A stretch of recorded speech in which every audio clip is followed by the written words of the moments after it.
शुक्राचार्य जो राक्षसों के गुरु हैं उनके बारे में दिखाते हैं। ये देखिएगा चौथा स्कंद और 243 पृष्ठ पे।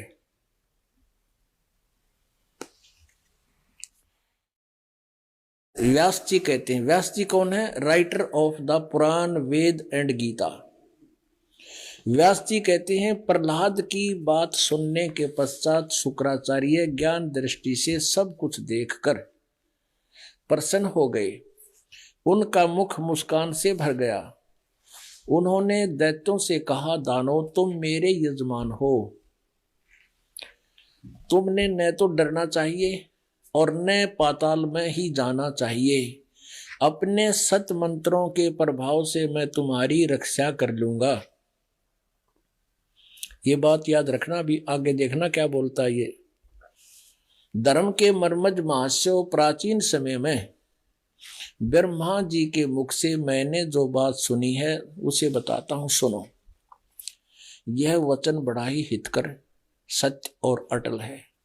उन्होंने कहा था, होने वाली बातें अवश्य होकर रहती हैं।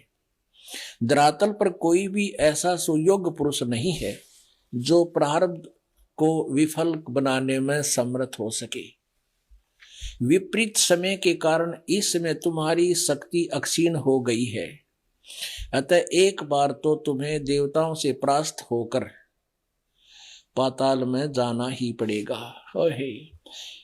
समय सदा बदलता रहता है। कुछ ही दिन पूर्व तुम सम्राट रह चुके हो।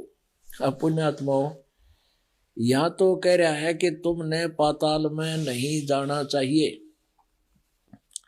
तुमने डरना नहीं चाहिए और पाताल में नहीं जाना चाहिए। अपने सत मंत्रों से प्रभाव से मैं तुम्हारी रक्षा कर लूंगा। और फिर तुरंत बदल गया बात। नन्नू कहे, देख मैंने एक बात सुनी है, ब्रह्मा जी ने बताई, वह सच्ची बात है और सत्य है, अटल है कि धरातल पर कोई भी ऐसा सुयोग्य पुरुष नहीं है जो प्रारब्ध को विफल बनाने में समर्थ हो सके।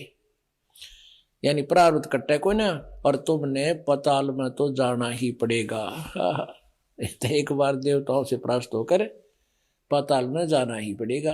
फिर तेरे सत मंत्र कित गए हुए। ये सिर्फ भगवान की बातें हैं, मूर्ख बढ़ाने की है। और फिर कहना एक बात अटल है, मैंने सुनी है, वो तो सच्ची है, ब्रह्मा से सुनी है। अब ब्रह्मा का ज्ञान यहाँ पर सबको प्राप्त है, ब्रह्मा जी से सबने ज्ञान प्राप्त किया।